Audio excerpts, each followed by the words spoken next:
Friends, ಹೇಗಿದ್ದೀರಾ? ಆಯಿತಾ ಊಟ? ನಾನು ಇವತ್ತು ಇನ್ನೊಂದು ನಿಮಗೆ ಒಂದು ವಿಡಿಯೋ ಮಾಡ್ತಾಯಿದ್ದೇನೆ. ಅದೇನಂತಂದರೆ ಬೆಂಡೆಕಾಯಿ ಬಗ್ಗೆ. ಬೆಂಡೆಕಾಯಿ ಅಂತಂದರೆ ನೀವು ಮಾರ್ಕೆಟಿಂದ ಬೆಂಡೆಕಾಯಿಯನ್ನು ತಂದಿರ್ತೀರ. ಸೊ ಅದನ್ನು ಹೇಗೆ ಸ್ಟೋರ್ ಮಾಡಿ ಇಡಬೇಕು ಅನ್ನೋದನ್ನು ನಾನು ನಿಮಗೆ ಹೇಳ್ತಾ ಇದ್ದೇನೆ.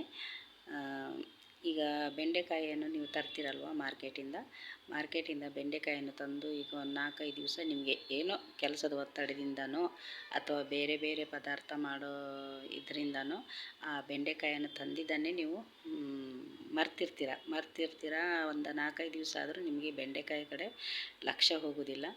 ಆಮೇಲೆ ನೋಡುವಾಗ ಬೆಂಡೆಕಾಯಿಗಳು ಬಲ್ತಿರ್ತವೆ ಬೆಂಡೆಕಾಯಿಗಳು.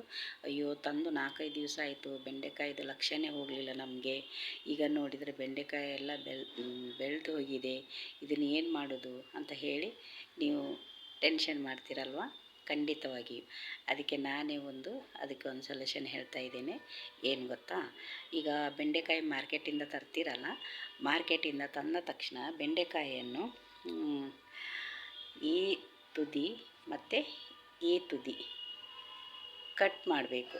ಅಂದರೆ ಈ ರೀತಿ ಕಟ್ ಮಾಡಿ ನೋಡಿ, ಈ ರೀತಿ ಕಟ್ ಮಾಡಿ ಇದನ್ನು ಚಂದ ಮಾಡಿ ಒಂದು ಕವರಲ್ಲಿ, ಪ್ಲಾಸ್ಟಿಕ್ ಕವರಲ್ಲಿ ಅದನ್ನು ಸ್ಟೋರ್ ಮಾಡಿ ಫ್ರಿಜ್ಜಲ್ಲಿ ಇಡಬೇಕು. ಫ್ರಿಜ್ಜಲ್ಲಿ ಅಂದರೆ ನಮ್ಮ ಫ್ರಿಜ್ಜಲ್ಲಿ ಲಾಸ್ಟ್ ಇದರಲ್ಲಿ ಬಾಕ್ಸ್ ಇರುತ್ತಲ್ವ, ಆ ಬಾಕ್ಸ್ ಒಳಗೆ ಇಡಬೇಕು.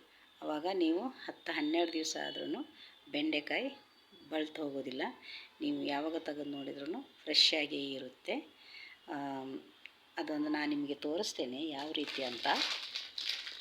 ನೋಡಿ, ನಾನು ಆಲ್ರೆಡಿ ಮಾಡಿಟ್ಟಿದ್ದೇನೆ. ಈ ರೀತಿ ಅಂತ ಇದೆಯಲ್ಲ, ಈ ರೀತಿ ಸ್ಟೋರ್ ಮಾಡಿ ನೀವು ಫ್ರಿಜ್ಜಲ್ಲಿ, ಕೆಳಗಿನ ಬಾಕ್ಸಲ್ಲಿ ಫ್ರಿಜ್ಜಲ್ಲಿ ಈ ರೀತಿ ಇಡೋದ್ರಿಂದ ಅದು ಒಂದು 10-12 ದಿವಸ ತನಕ ಸಹ ನಿಮಗೆ ಅದು ಬಲ್ತು ಹೋಗೋದಿಲ್ಲ. ನೀವು ಹೇಗೆ ಅಂಗಡಿಯಿಂದ ತಂದಿರ್ತೀರೋ ಅದೇ ರೀತಿ ಇರುತ್ತೆ.